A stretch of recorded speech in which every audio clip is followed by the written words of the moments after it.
Thank you guys for being here this morning. If you would like to turn to James chapter 3, that's where we're going to be. If you happen to notice the song that we just sang, Angry Words, it is describing what we're talking about a little bit today, at least in one aspect of it. In James chapter 3, he's went on to the next step.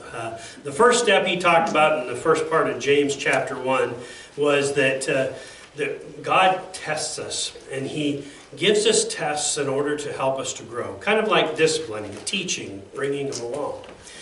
Satan, on the other hand, in the second half of James chapter 1, talks about the tempting and how Satan tempts us, and he tries to keep us stumbling and falling and keep us from being effective in God's work. In chapter 2, we talked about how in James is pointing out something here. What was it in James chapter 2? The faith and the deeds. That's what it was. That faith without deeds is empty. We have to have that balance of both. If we try to do it all on our own, we're not actually trusting in God. However, if we put it and we say we just depend completely on faith, that there's nothing for us to do, we're totally just, all we have to do is believe. He says even the demons believe and shudder. And so we putting the legs on our faith, basically putting to work our faith. And what this year's theme that we've been talking about is that we want to put into action God's love. God's love in action is the theme for this year. And so we've been looking at different ways that we can let our light shine, put God's love into action in our community. We've already had a few different things that have come up. The Valentine's dinner for next Sunday is part of that. We're trying to demonstrate God's love. The board members decided we would demonstrate our love by fixing the meal and doing that for the rest of the congregation as kind of a way of saying, we want to demonstrate God's love. Moving on to chapter 3, though, James deals with a very touchy subject, and that is the tongue. As he gives an illustration of the tongue, he talks about the bridle and the bit in the mouth of a horse. He does other things as well. He talks about other illustrations, but to me, that's the one that grabs me. I was doing some research just to see how much weight a horse is. And anywhere between 900 to 2,000 pounds is the general size of a horse. If you get a Clydesdale, you're looking at 2,000. If you got a racehorse, you might get it down as small as 800 or 900 pounds. But a full-size horse, that's a lot of weight. And you stop and you think about how can you handle that? How can you control it? I've tried to do that. I like to wear cowboy hats and cowboy shirts because it makes me look like a cowboy, but I'm really not. But I like to think I am sometimes, so I've tried to handle a horse. And I've tried to manhandle a horse, even small horses. And I find that that's very difficult to do. You can't make them do what you want to do just by force, by strength. That's a big animal. But when you can get the bit in the mouth where it can control them, then you can control a very large animal. And so the idea is our tongue is able to control us. It actually determines a lot of times what we do and how we act. So let's go ahead and read James chapter 3, verses 1 through 12, if you'd read along with me. Not many of you should presume to be teachers, my brothers, because you know that we who teach will be judged more strictly. We all stumble in many ways. If anyone is never at fault in what he says, he is a perfect man, able to keep his whole body in check. When we put bits into the mouths of horses to make them obey us, we can turn the whole animal. Or take ships, for example. Although they are so large and are driven by strong winds, they are steered by a very small rudder wherever the pilot wants to go. Likewise, the tongue is a small part of the body, but it makes great boasts. Consider what a great forest is set on fire by a small spark. The tongue also is a fire, a world of evil among the parts of the whole body. It corrupts the whole person, sets the whole course of his life on fire, and is itself set on fire by hell. All kinds of animals, birds, reptiles, and creatures of the sea are being tamed and have been tamed by man. But no man can tame the tongue. It is a restless evil, full of deadly poison. With the tongue we praise our Lord and Father, and with it we curse men who have been made in God's likeness. Out of the same mouth come praises and cursing. My brothers, this should not be. Can both fresh water and salt water flow from the same spring? My brothers, can a fig tree bear olives, or a grapevine bear figs? Neither can a salt spring produce fresh water. That's a long reading, but a lot of things he puts in there. I did a little bit of research on ships as well. I've never been much for being out on the water. I can get seasick just looking at the ocean, I think, but I don't really relish the idea about being on a big ship. But I did a little bit of research to see how big does a rudder have to be to steer a ship. We were on a cruise ship a few years ago, and as we stand there and you look down to the water, which is like 7 or 8 stories down, and you see that it's like 3 football lengths long and a football length wide, and you think, man, what kind of steering wheel would you have to steer this? But it's just a small wheel. And you look at the rudder, and the research that I did suggested that the rudder should be about 5% of the height of the ship underwater. So whatever you had underwater, it would be about 5% of that. That's pretty small. That's a very small percentage to steer such a big ship. The examples that he gives is that you can train a lot of different things, all kinds of animals and sea creatures, but the tongue, you can't tame the tongue. Why is that? Well, if you're like me, you're thinking to yourself, well, I can tame my tongue. I can control my tongue. But can we really? Can we really control it? In Matthew chapter 15, Jesus is speaking to the crowd here. And in verse 18, and I can't seem to turn my pages this morning. In Matthew 15, in verse 18, it says, "But the things that come out of the mouth come from the heart, and these make a man unclean." He was dealing with the subject of the Pharisees saying that how you need to watch what you're eating and everything, but he's saying it's actually the things that come out of the mouth that make people unclean, because those things are coming from our hearts. And that when we speak, we actually are portraying what we have inside, what we are dealing with.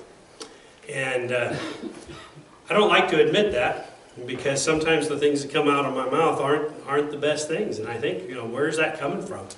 Is it coming from my heart? Is that really what I'm portraying? Is these things that are in my heart? Yesterday when I was cleaning the parking lot, and I was thinking about that the school had promised to keep our parking lot clean and trade for parking in it, my thoughts weren't that pure, My thoughts were thinking to myself, how come this is the way it is, But you can see what I'm saying is that sometimes I let my heart be persuaded and led astray. And what does he say about it? He says it's from hell. That tongue can lead us directly into hell. And so he says here, in the very beginning of this, he says that most of us should not presume to be teachers. And I believe what he's trying to get at here is that a lot of times people put in high position those who teach or speak or are in front of people or have a position of authority. And he's saying, be careful what you ask for, because that person is going to be judged more harshly than those than the rest of us. And he's saying, you know, why? Because that person is guiding and leading and has influence on other people. He has a bigger, maybe a position, but it also comes with a lot more consequences, and you got to watch it. So he's warning him, be careful that you don't stumble. But in the next part, he says, if anyone is perfect. I heard a preacher one time, he said, he called out and he says, who in this auditorium is perfect? And one man raised his hand from the very back of the auditorium. And so he says, are you perfect? And he said, no, sir, but I'm standing up representing my wife's late husband, because he was perfect, apparently. So sometimes we might think that somebody is perfect, but in reality, none of us are. We all fail. We all make mistakes. And none of us are perfect, no matter how hard we try. So when we look at all of these things and we say, what does it mean to be perfect? Jesus says, the one who is perfect casts the first stone. No one casts the first stone. Nobody is perfect. We all fail. We all make mistakes. But in verse 3, he says, when we put bits into the mouths of horses to make them obey, we can turn the whole animal. Or take the ships, for example. Although they are so large and driven by strong winds, they are steered by a very small rudder, wherever the pilot wants to go. Likewise, the tongue is a small part of the body, but it makes great boasts. Consider what a great forest is set on fire by a small spark. The tongue also is a fire, a world of evil among the parts of the body. It corrupts the whole person, sets the whole course of his life on fire, and itself set on fire by hell.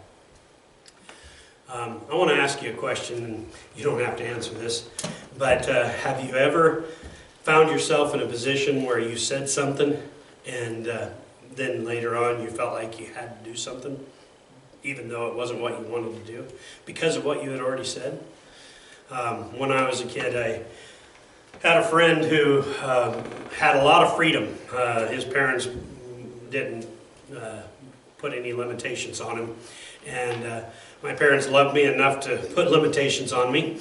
But one particular day, I wanted to walk home from school. I don't know why. I had no real reason. I just wanted to walk home.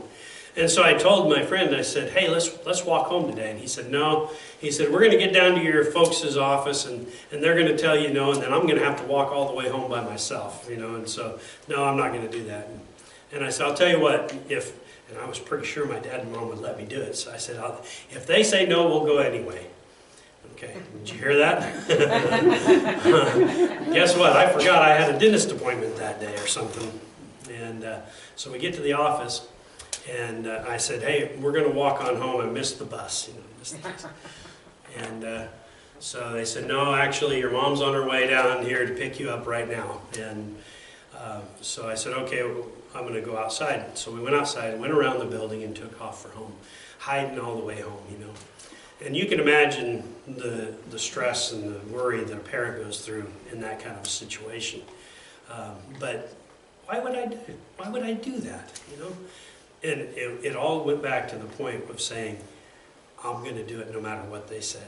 So I had committed myself. My tongue got me into an awful lot of trouble that day and did a lot of damage. And that's kind of a silly illustration. But you can see how your tongue can guide not just your body, but the future and the things that you do. Things that we speak for and speak against. You might find yourself in a position where that very thing is going to be something that will cause you heartache. What do you do? How do you avoid those situations? I think you could easily see that taming the tongue is a lot easier than putting out the forest fire. You know, whenever you stop and you think about the things that you're saying and the things that we are communicating to someone, what is the cost of those words? What will come out of that? You can look at it in different ways. For instance, if you had something that you didn't like about someone, and you went to them and you just frankly told them exactly what you were thinking, what did you benefit? What did you gain? You might get your point across, but did you cause any pain? Did you hurt someone? Did you cause someone shame? One of the things that we've learned in counseling is that we have different kind of abuses that we suffer. Some of them can be physical abuse or sexual abuse, but the ones that actually cause the most damage are the verbal abuse, the spiritual abuse, the abuses that get into our minds and we can't get them back out. You can do more damage with your words than you do with your hands. You guys remember the old saying when you were kids, sticks and stones may break your bones, but words will never hurt me? Yeah, that's the biggest lie I ever heard. The words hurt, and they last. You bring them back up years later. We talk about that in our counseling, and people they say, you know, hey, I didn't suffer any abuses or whatever, and then when we get into it and we start talking about the things that they've been through, and they start bringing up the hurts and the pains of their childhood or the different things that have happened in their marriage or in the relationships from work or whatever, and it's not the abuse that they're bringing up, it's the verbal, the things that people say that last their lifetimes. And it continues to bother them even into adulthood. And that's part of what we do in counseling, is go back and heal those wounds. Or we don't heal them. Jesus heals those wounds. But what it is being able to resolve those and come back to that. So he says here to not allow the forest fire to start. But in verse 7 he says, all kinds of animals, birds, reptiles, creatures of the sea are being tamed and have been tamed by man. But no man can tame the tongue. It is a restless evil, full of deadly poison. So if it can't be tamed, what do? How do we deal with it if we can't tame the tongue? Well, there's a couple of verses that I'd like to mention to you. In Psalm 34, and verses 12 and 13, it says, whoever of you loves life and desires to see many good days, keep your tongue from evil and your lips from telling lies. In Proverbs 10 and verse 11, it says, the mouth of the righteous is a fountain of life. But then in verse 19, it says, sin is not ended by multiplying words, but the prudent hold their tongue. How do we do that? How do we hold our tongue? How do we control that? It says in Ephesians chapter 4 and verse 29, do not let any unwholesome talk come out of your mouths, but only what is helpful for building others up according to their needs, that it may benefit those who listen. We need to be careful of what we say and what we do, and make sure that the things that are coming out of our mouth are to build someone up, to help them, to cause them to grow, to mature, not to tear them down, not to make them feel bad about themselves. There's a song that we sang as children. You guys probably have been repeating this over in your mind while I'm talking, but oh, be careful, little mouth, what you say. Because we need to be cautious and careful about that. There was a movie, Bambi. Probably nobody's ever seen Bambi, but there's a line in that movie where Bambi is just born and she's just trying to walk, and legs are wobbly and falls, and the rabbit, the little baby rabbit, says, kind of wobbly, ain't he? You know, and kind of making fun of the little guy, and his mother says, what did your father tell you? And I have to read it because I can't say it right. This is, Thumper, what did your father tell you? If you can't say nothing nice, don't say nothing at all. if some of the principles of the children's movies that we watched were probably something that we can continue to learn from in our adulthood too. If you can't say something nice, don't say nothing at all.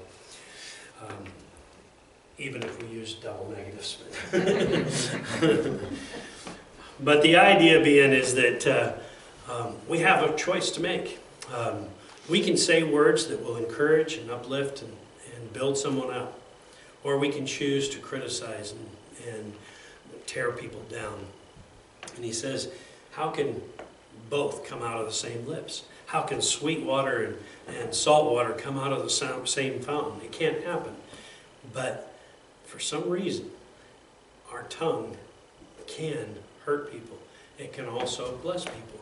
And as we were seeing there in Proverbs, he talks about both happening.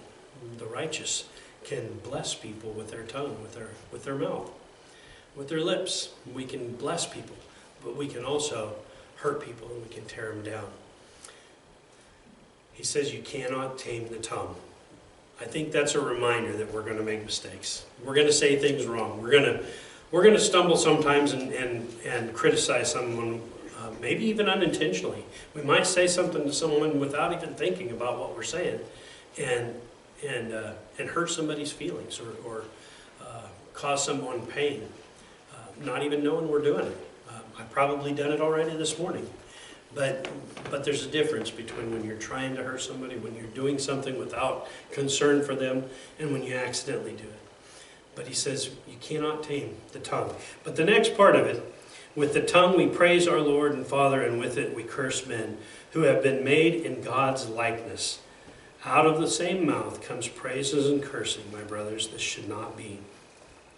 When we see our fellow brother and sister, when we see people that we live with, work with, go to school with, whatever it might be, when we see these people and we recognize that they are made in the likeness of God, when we look at them and say, as I do to them, I am doing to Jesus, I'm doing to Christ, would that change the way we say things about someone, or the comments that we make, the judgments that we pass?